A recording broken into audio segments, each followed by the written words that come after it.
Yeah. What's up, friends? Welcome for this new video. Today it's time to make the first build of this brand new channel here on Fixie and Gravel. And what better to start than a fixed gear bike? It's not the first time I'm building this bike, but I'm more rebuilding it for the winter with some new parts, new tires, and I had to do some services. So first, let me share with you some of the key components. The frame, which is a Surly Steamroller in 62 centimeters. So I could have chosen a smaller side, maybe a 60, but I feel quite comfortable with this size of frame. It's, of course, the banana yellow color. What else? It's equipped with cransket headset and pole racer front brake. I mean, that's a classic. Seat post is a Deda, very basic. My favorite saddle, Selle Italia C2, stem Thompson. It's a 90 millimeters long and minus 10 degrees. And the handlebar is, I don't know what it is. It's a road handlebar wrapped with silica bar tape and with hoop and plug. And you can see the little funky monkey from pole that goes with the front brake. Bottle cages, because yes, beauty of the Surly is that you can fit one bottle cage, which is nice. Some of the details are changed. All the bolts from the Thompson stand to blue one, because why not? So that's the frame. I haven't changed anything. It's in pretty good condition because, so I ridden it quite a lot, but not enough, I would say. So that's the starting point. There is more to it. First of all, is the crankset. So crankset, I have a bunch of crankset. I needed to choose the best one, the track master of crankset, the Shimano Dura-Ace 7710 with a brand new BB, because my BB was dead. So obviously the Shimano Dura-Ace track crankset is, let's be honest, it's got tier with the Sugino 75. You cannot deal with that, absolutely not. And it's equipped with a Chronos X Courage. It's a collab with the French brand Courage, and it's a 42 teeth, because simply I'm going to make a tracklocross, no need of big gearing. So 42 teeth, 1x8 inches, so classic track gearing. Chain, I have it there, it's a basic Izumich track chain. So that's it. Obviously I have the other crank arm. Pedals, we're talking about pedals recently. Look, X-Track and Rage, you know them, they're there. And obviously I have a brake because it's a tracklocross, so I prefer to have a brake. And because I have a pole racer medium at the front, I needed a pole front lever, and the best and most beautiful brake I've ever owned, the pole cross lever. It's just gorgeous. So it's a black one. The other one is on my other bike that you've seen in the previous video. You have two ways of setting up. I mean, it's just way too expensive part, but just, I mean, it's gorgeous. It's absolutely gorgeous. So that's going to mount it on the bike.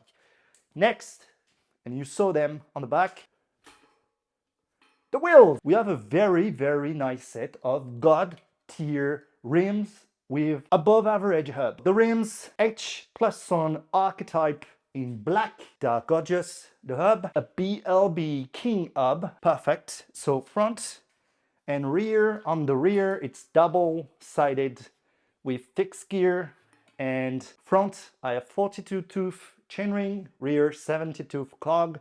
It's a Mickey, and you can see the Surly tug nut chain tensioner. Love chain tension, beautiful stuff. Lock ring Dura-Ace, and a good tracklocross bike or any type of gravel bike comes with Panaracer Gravelking, and those are the SK1 in 38. 38 is quite good for the Surly Steamroller. It's a bit difficult on the rear to find the right chain length, but or combination of gear ratio, but most of the time it works. So 38C, not tubeless. I used to set up my track bike, my tracklocross tires in tubeless, but there I went with tubes, and it's the Ginger limited edition, which looks, I mean, you hate it or you love it, but it's different. Let's first put the bike on its wheels and then start by putting on the crankset.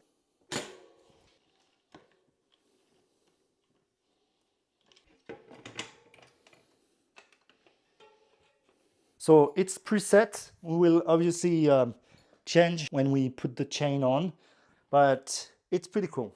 So now let's install the brand new bottom bracket. So for the Dura-Ace 7710, it's Octalink. So meaning it's not square taper, it's that type of shaft. It's honestly why it's got tears, because it's still used by plenty of professional track racer, and I feel it's probably one of the sturdiest type of bottom bracket and axle. Mine was completely ripped off. I'm keeping my old one because I know you can service them pretty easily and I want to try to service it.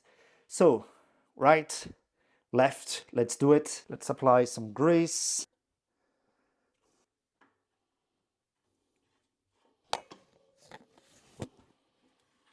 And voila, so perfectly fitted.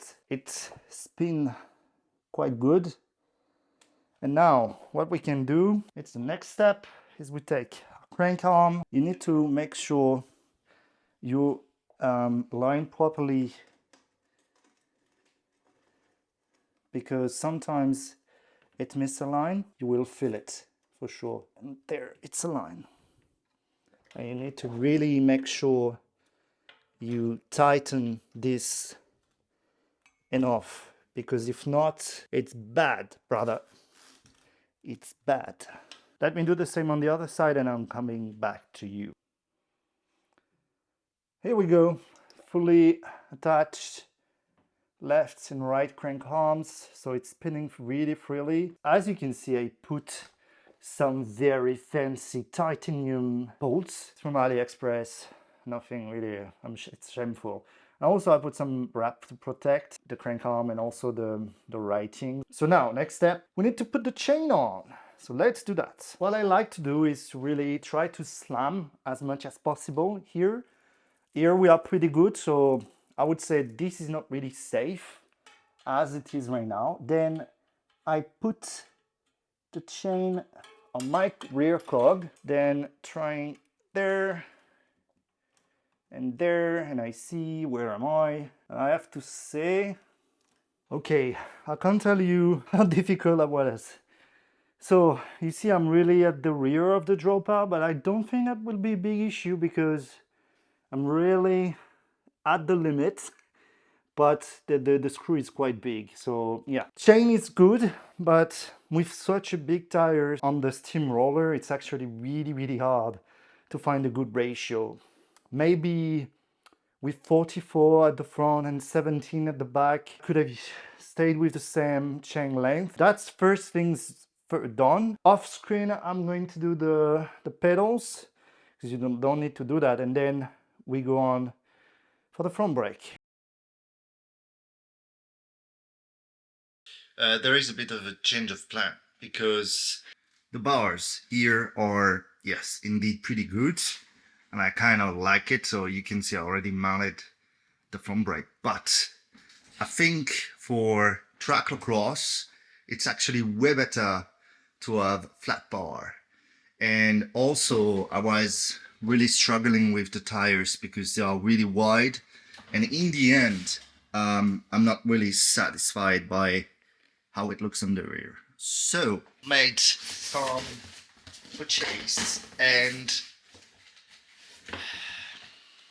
got this. You know what it is. It's the NItto Bullmoose, and I mean, it's if you know tracklocross, you know how famous it is. And so, well, I got one.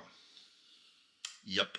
And I also got some new tires, still Panaracer, obviously, but this time they are the Panaracer Gravelking EXT Plus in 35C. So probably way more room to fit the rear. So just let me do this and we come back there. I don't know if I will show you everything because actually it's kind of boring, but let's see the final results. It turns out pretty nice. So the bar is now set up.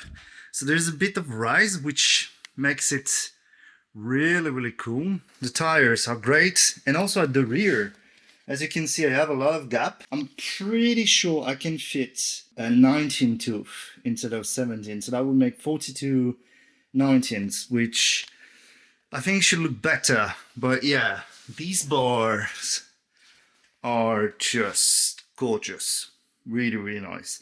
And other good thing is that now the cable housing is fitting perfectly well, so it's really straight. Before, because of the stem, it was never perfectly straight, and now it's just looking great. So I already put my Vance grip, both sides, blue. Brake lever is there, Chinese brake lever, which is working well, and the bell. So yeah, there you have it. So obviously I still have a bit of things to do right now to make it perfectly clean, but I really like the tires. Okay, it's really smaller, but not that much. You can see the threads are actually really cool, and for muds, it's going to be perfect. So let me finish shining up all the cable and stuff, changing the cog, making sure everything is perfectly aligned.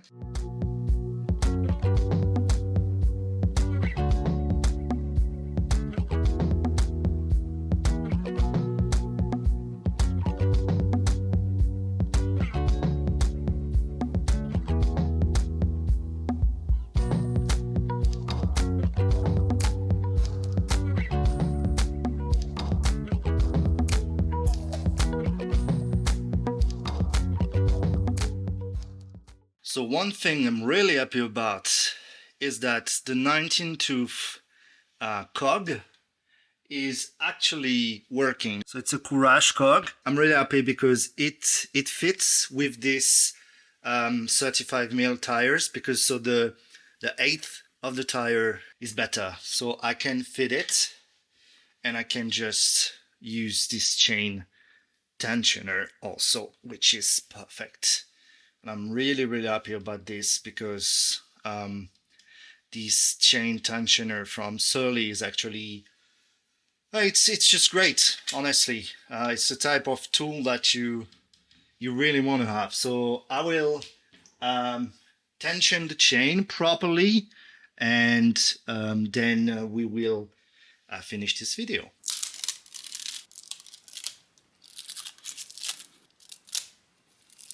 Well, that's it, guys.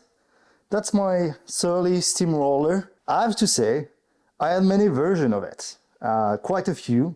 It's probably the one I preferred. It's probably the one I envisioned, like NItto Bullmoose, some, yes, fat tire, but still easy to set up the right gear ratio, Dura-Ace crankset, like, let's be honest, a whole bunch of good parts put together for shredding the trades. I can't wait actually to try this out. Still run a front brake. Actually, that's for me on Fixie. I always have a front brake. You don't need to do as you wish. I'm just a guy who have a front brake. It's a bit a tall ride, but actually I think it works perfectly. I can't wait. I really can't wait to shred the trails.